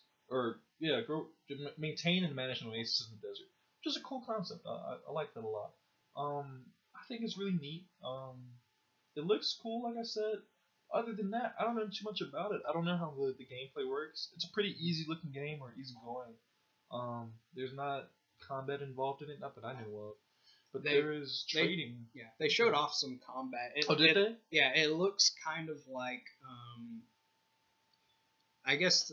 I can't ever think of the genre. It's like one of those RPGs that's like just free to run around, like Kingdom Hearts, I guess, or like Yokai Watch Blasters, where you're free to run around and attack as you wish, I guess. But it's not a necessary component to the game, right? I think it kind of is. Oh, is it? Okay. Yeah. There's just more to it than that. It honestly seemed kind of like Animal Crossing mixed with like. That's what I was thinking. Yeah. I was thinking Animal Crossing. Animal Crossing mixed with like a Square game or something. Yeah, I could see that. It does look very Square Enix-y. Mm-hmm. But there are very few games where I stop and look at it and I'm like, this actually looks like something I'd really enjoy. Ever Oasis is one of those games where I don't know that much about it. I watched the E3 presentation. I still don't feel like I know that much. And yet, I'm still like, I feel like this is like a genre that I would enjoy. Mm-hmm. But that's like all we know about it at this point. Mario Sports Superstars, which is a game where they combine 4 different Mario sports games plus horse racing. Because I guess Mario Kart is just too insanely popular to combine with 4 other less popular Mario spin-offs. I feel like this is just Mario and Sonic the Olympic Games 2.5. Honestly. There are more than 2. Oh, man. I think I lost count like after 4. There's 4? Dude, there's more than 4. They're making like a Mario and Sonic game for every Olympic Games, like summer, winter. Okay, I didn't know that. Yeah. I just feel like it's just it's Mario and Sonic the Olympic Games minus Sonic. That's what I feel like it is. Which there's nothing wrong with that. I enjoy those games. I played the Winter Games, at least the first one that came out. I played the first Olympic Games and the first Winter Games. Yeah, I own both of those. Yeah, okay. I stopped after that because I was like, no new characters. Well, Silver actually was in Winter Games, correct? Yeah. Oh, that's pretty cool. Dude, the reason I bought Winter Games is because Bowser Jr. and Metal Sonic were added to it. That's right, Metal Sonic is in it, yeah. Mm-hmm. But this new Mario game, it just, I don't know. It looks like an average Mario spin-off. It doesn't look too exciting. It doesn't look underwhelming. It just looks like a solid game. I don't remember. I think this is one of the games that's coming out in 2017, so we don't know that much about it. Right. Since this Direct, it's come out that like some of the Bandai Namco and Camelot who helped make Super Sluggers, which you and I have played, and like Mario Tennis, Mario Power Tennis. I don't know if you've played any of those. No, but I do follow a few YouTubers. And they both have played the Super Mario Tennis. It looks fun. It's very fun. Yeah. Though both those developers are helping make this game. Oh, okay. Which gives me hope that it'll be a really good game. Like, it won't just be a collection of mini games like Mario and Sonic is. I'm not saying those are bad games. I'm just saying that this gives them... There's only, like, 5 games for them to work on within Sports Superstars. So they have, like, as much time as they can to polish this up with companies who have worked on really great Mario sports games. My only qualm, it better have a ton of characters. Because if you put Mario Baseball and Sports Superstars, you are living up to the last game to have King K. Rool in it. That's true. You have to have such an expansive roster that the main villain of Donkey Kong is in it for some reason. I want to play as P. Piranha. I want to play as K. Rool. I want to play Boo. I want to play as King Boo, Luigi's Mansion one, not the one that's just a big Boo with a crown. I want to play as some WarioWare characters. That'd be pretty cool. I don't know if that'll happen, but it'd be cool. I want to play as Ashley and King K. Rool and P. Piranha on soccer team together. All right, the last game, Jason. I've written down the title Pikmin the New One. Because there's not a final title. See, Pikmin is one of the games that I've never played, but much like Earthbound, where I've never played it before, it captures my interest, and I feel I'll play it in the immediate future. I really do. So I don't know how different it is. I remember you saying that you had some issues with it. It does not look like a classic Pikmin game. Am I correct about that? Yeah. Well, it looks neat to me. I don't know anything about it besides the little cute characters in it, But other than that, it just looks neat, What are your thoughts on it, man?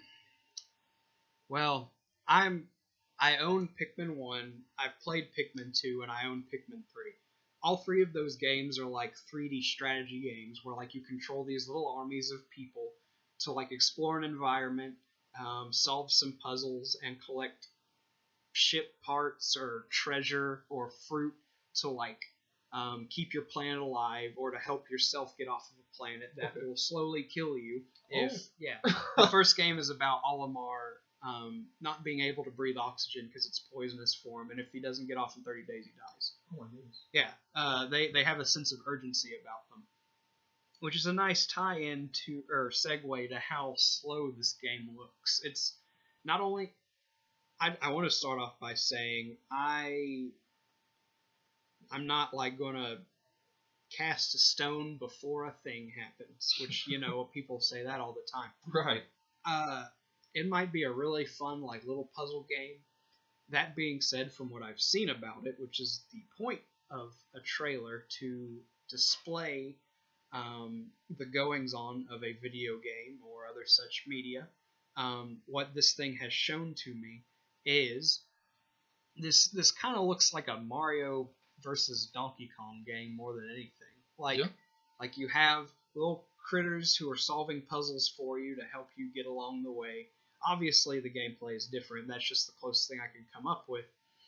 I don't know. It might be a really fun game.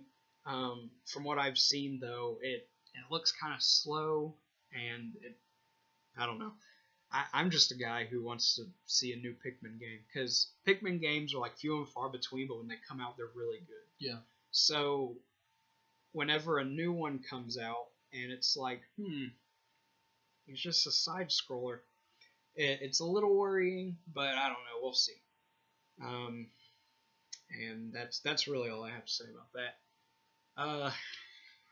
Jason, that is the meat of our podcast, but we have a little bit more to do on this podcast. Do you want to do that first? Oh, that's right, guys. Let's what you guys don't know is that I'm a big music fan, or fan of music. Should I say that? I don't know, but I collect music. I collect vinyls, I collect LPs, and again, I'm not trying to be edgy. I'm not trying to be like, oh, guy, CDs are a thing of the past, but you know what else is a thing of the past? Are vinyls. Yeah. I don't want to be that guy. I genuinely CDs are a thing of the past. What's really in are vinyl records. I really like records, and today's record of the week is K Tronada's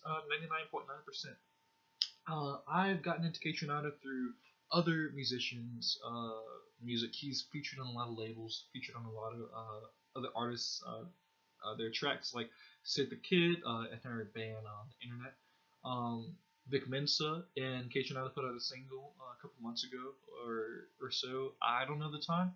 But all these things are collected on this album, 99.9%, and I'm very excited to listen to it. In fact, I have it with me right now. I'm gonna I unseal prevented him it. from unboxing his new vinyl record Yeah, just so he could display his raw excitement during this podcast. Can you guys hear that tear? It's the sealant coming off of it. Yeah, this isn't your average unboxing, which is to say you can't see what's actually happening. Oh, that's right. Jason, would you like to try your best to describe what's going on the front, or would you like someone who is less seasoned in music to do it? I'm gonna go with the latter, man. Tell me what you see on this album. All right, I see you, but you have 6 eyes and 40% of your face is purple. Your nose is made of Mother Mary. I don't want to say what's on her dress because this is a PG podcast. Oh, okay. Your hat has fire. And there are a bunch of suns. There's a palm tree coming out of the shoulder, which is also on fire. There are skulls, but they have crowns. There are candles, and there's an airplane flying into it. I think that's just on accident, though, because the other candle doesn't have them. There's stars of David everywhere. You got some eyeballs, but very cartoony ones. It's not like graphic or anything. You have a bunch of well, not you, but I said this looks like you. You have a bunch of addition symbols on your hoodie. You have a match on your chin and a key and a moth and a knife on your neck. But it's like a tattoo. It's not like someone's threatening him. Yeah. Tidal wave, a broken heart. And that's So when my life eye? fell apart. Guys, yeah, this is very What? out there album. We can talk about the inside next week. Yes, we can. But I'm very excited to give this album a listen. I've already given a few of the singles from it a go. And I'm just excited to just sit down and give it a listen, man. So that's been my little platform on music. I'll give you guys next week the vinyl of the week, and hopefully you guys will agree with me. So You better agree with him. I'm sure he's right in every way, but he knows a lot more about music than I do. Jason, it's been established on this podcast, and I'm a big Yokai Watch fan. This is true. We're going to talk about it a lot. I'm sorry, viewers, or listeners. Well, we've talked about how there's a demo out. You and I have both played it. Yes. I have been so excited about this demo. I have picked it apart. I have done everything I possibly can. I have just had so much fun with it, and it's a free demo. So I implore you, dear listeners, give Yokai Watch a chance. Now that I am done sounding desperate. Someone actually data mined the demo and has found the localized names of every yokai available in this game. And I know how much. Don't look at the list. Oh, I'm sorry. You can't look. Okay. I want it to be a surprise. Okay. I also have pictures to better help you. Well, Jason specifically. You can look them up, listeners. Have you, while I'm thinking about it, trying to find these pictures, have you downloaded iOS 10? Because it has really screwed with the way that I open my phone. I have not downloaded it yet. Well, instead of swiping, you press the home button twice. And it's I've had an iPhone since I was in my teens. I had the original iPhone since it came out. When it was still new, and it was a big deal to have an iPhone. I won it in a contest. I'm not a spoiled brat child. Just so everyone knows. So I'm used to doing this, and it's been a couple days now, and I'm still getting used to it. It's so annoying. Well, I guess I will never download iOS 2 on my phone. Well, alright. Okay. I also have some pictures, is what I was saying, to help him. Some of these he will know. The first one he should know because we're friends and I like to draw him. Yes. Alright, spoilers for those of you who just don't want to find out about new yokai names. That being said, Jason, have you heard of the yokai Onikui? Yes. You're yes, looking at a picture of him right now. He looks like a giant lemon who is wearing like a necklace, and he has a huge mouth, which he uses to eat onis, which are the ogres that we were talking about earlier. He's the monster of the monsters. Exactly. That's what he does. That's his shtick, is he eats monsters, which is what his name means. Onikui means Oni eater. His name in America is Demuncher, because... What? That's funny, dude. I'm glad you like it. Next up, we have a Paragon, which I think you already know this one, but I wanted to go over it anyway. This one isn't as much of a spoiler because we've known about it for a few months. Guys, imagine combining Evil Knievel with a pelican. And that's a nice segue into his American name, or his English name, because it's literally just a pelican. Just a pelican. Pelican. Alright, next up we have the palette swap of Total Dude. In Japan he's known as Oyamori. I have no clue what his backstory is. I'm sure he's just another classic yokai. Jason, do you want to take a guess based off of the goings down with Total Dude what Oyamori's English name is? Is it Total Dudette? No. Oh, that's all I got. I'm pretty sure Oyamori is a guy. Oh. His name is Uber Geeko. What? His name is Uber Geeko.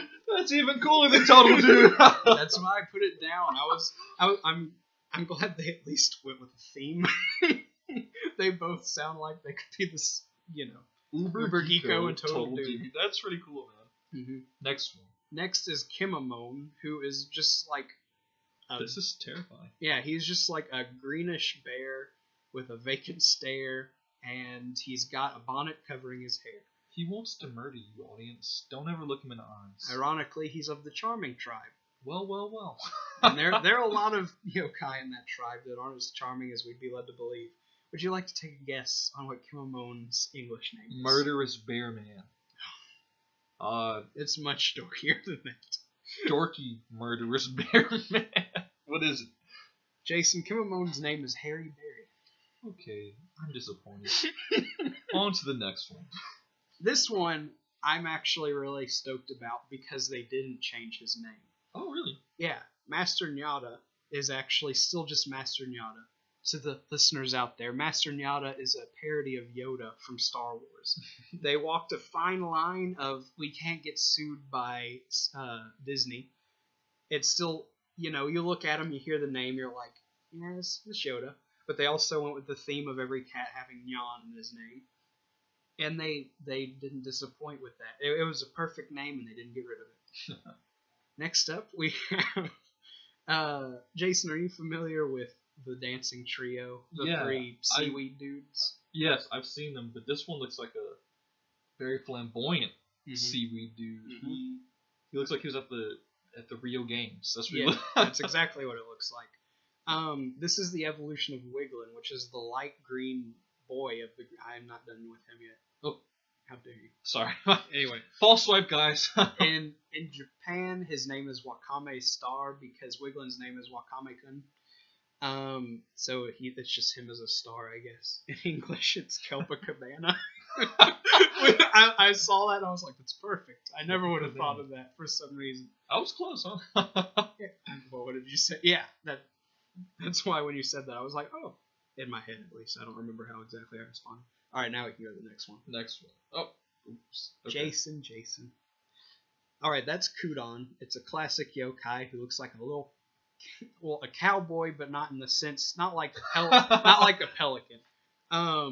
He is like a boy who is of bovine descent.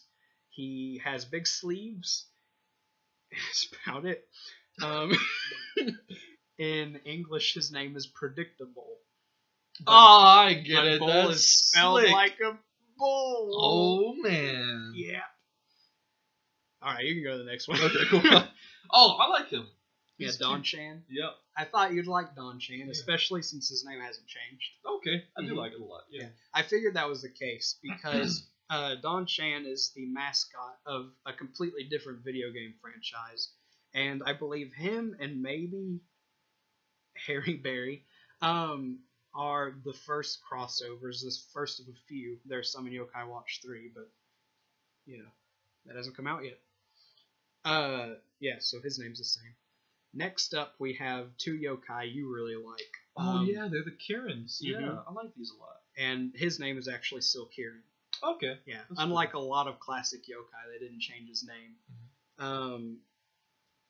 But unlike him, Ikaku, which is his palette swap, is actually Unikirin.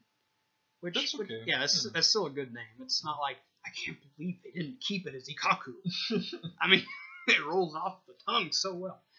All right, next up, Jason, we have... Oh, Eradicate! I can't escape him.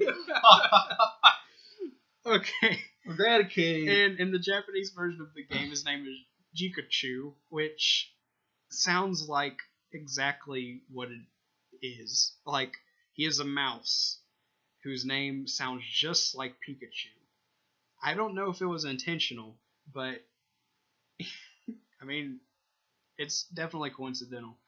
His whole shtick is I'm trying to remember. I looked this up at some point in my He's life. a dirty mouse. That's his gimmick. He's a dirty I know rat. he's wearing like a wrestler's belt with like the emblem for king on He's it. the king of the rat-a-tatas. That's what I think he just makes you think way more highly of himself. So maybe it was like a little jab at Pokemon, like, hey, get off your high horse, Pokemon. Okay. Oh.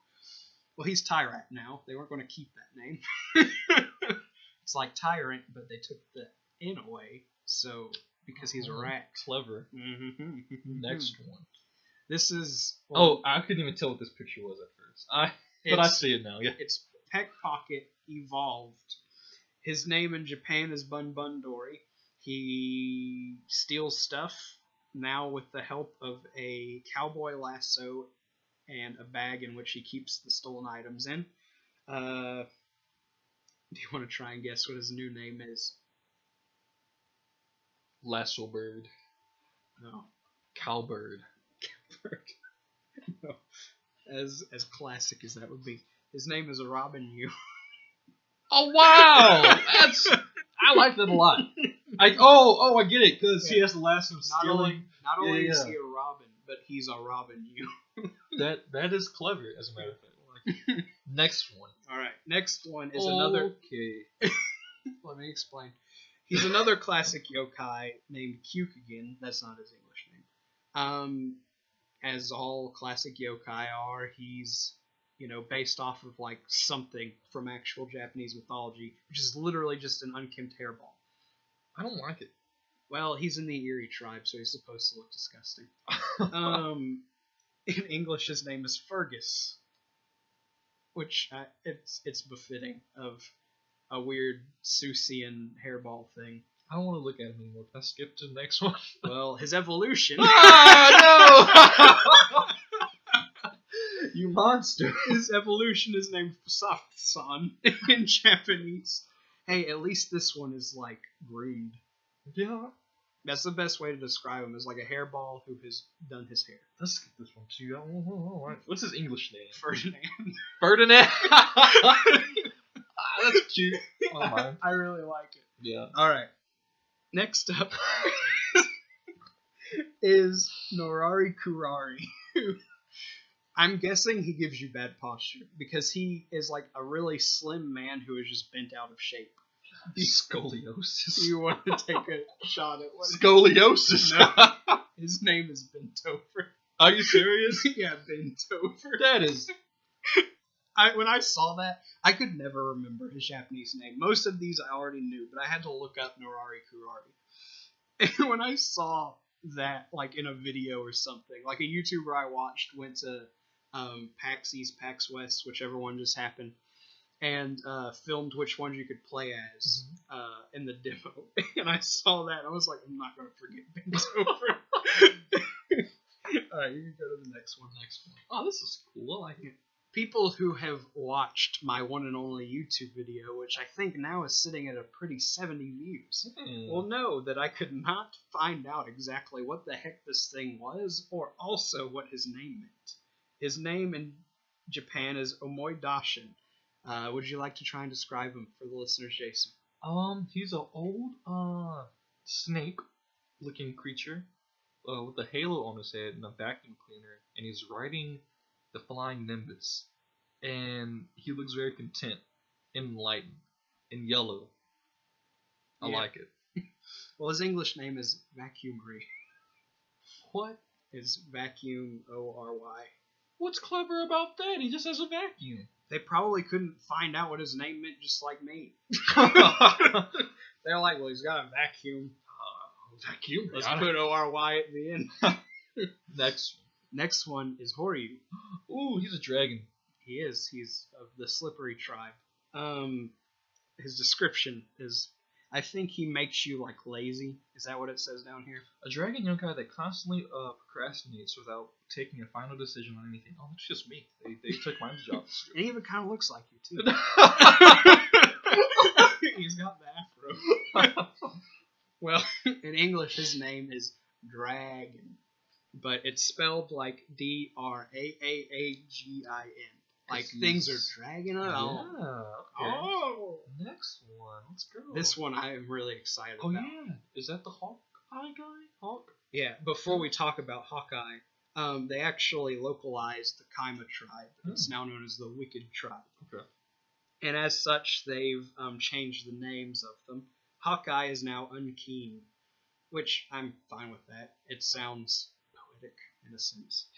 But another Kaima tribe that I thought it was really cool. In Japan, her name is Fukai, but in English, her name is Unkind. But it's like a little Easter egg. They spelled it Unkai indeed.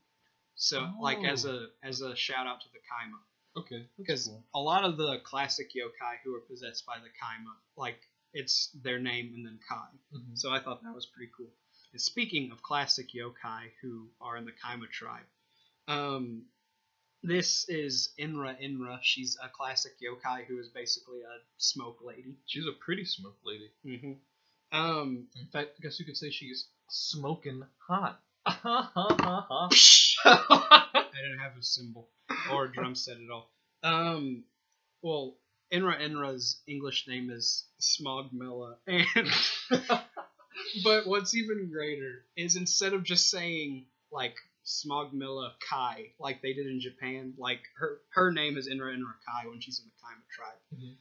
They did something where they do like a play on words that takes the name and makes it sound unpleasant. So instead of Smogmella, it's Bad Smella. It's just so stupid. But I love it. It's amazing. And last but not least, we have Takoyaki Jin, who is like an octopus ball, but he's also a king. And a pufferfish with a halo of fire around him. He looks like Porky if he was an octopus ball. From Earthbound, in case you're wondering. I just had to throw this in there, because not only do I like him, but his name is literally just like an English translation, and I just wanted to give some props to Level 5 for just sticking with it. His name is Takoyaki in American. In English. American. In American. I don't know about Britain. I'm just kidding. Okay. And there we have it. Those are some of the highlights of the English translations, Jason. Well, and that's pretty much the podcast. Wow, man. Our first episode. Our first episode that has lasted almost 2 hours, Jason. Woo!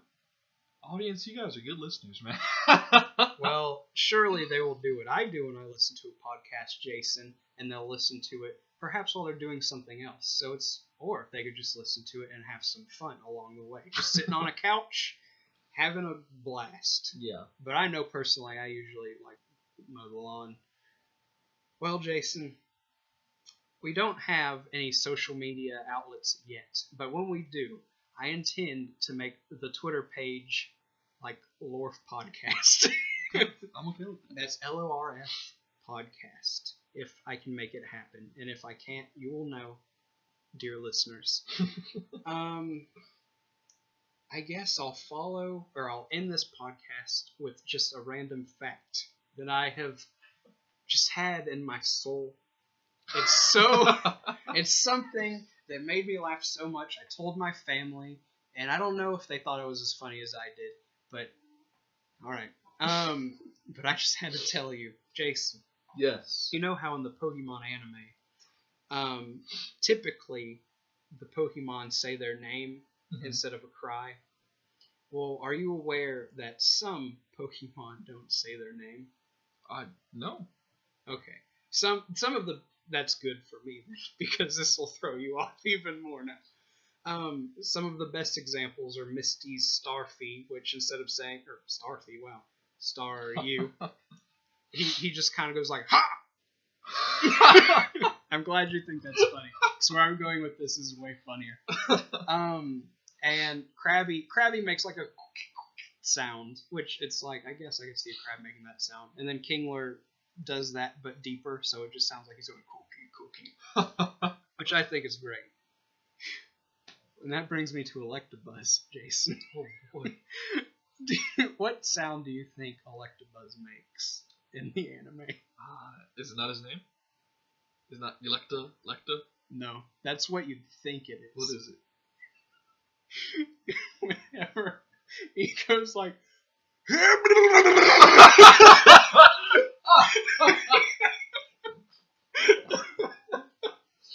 whenever I found that out, I was like watching like 151 original Pokemon voice impressions, and it was just like Mr. Mime, Cypher, Jinx. I was just like, wait a second. Because I don't want. I've seen maybe like 2 episodes of the anime, and one of them was whenever 4Kids started making it. This is pre 4Kids. Now he just like goes, Rah! Which is disappointing. They had like standards back in the day. But when I found that out, I had to look it up, and it's true. I implore you, Jason, go look it up. Oh, I will. As soon as this podcast is over. Maybe not then, just whenever it happens. Well, Jason, do you have anything to add? Anything to close with? Guys, I really enjoyed doing this episode with my co-host Aaron. Yeah. And it's been a blast talking about this Nintendo Direct and these really funny Yokai Watch names. And I've really enjoyed my time here with you guys. And this has been our first episode. Aaron, any closing thoughts? That's pretty much a wrap. But I'm glad I just remembered this because it's kind of important.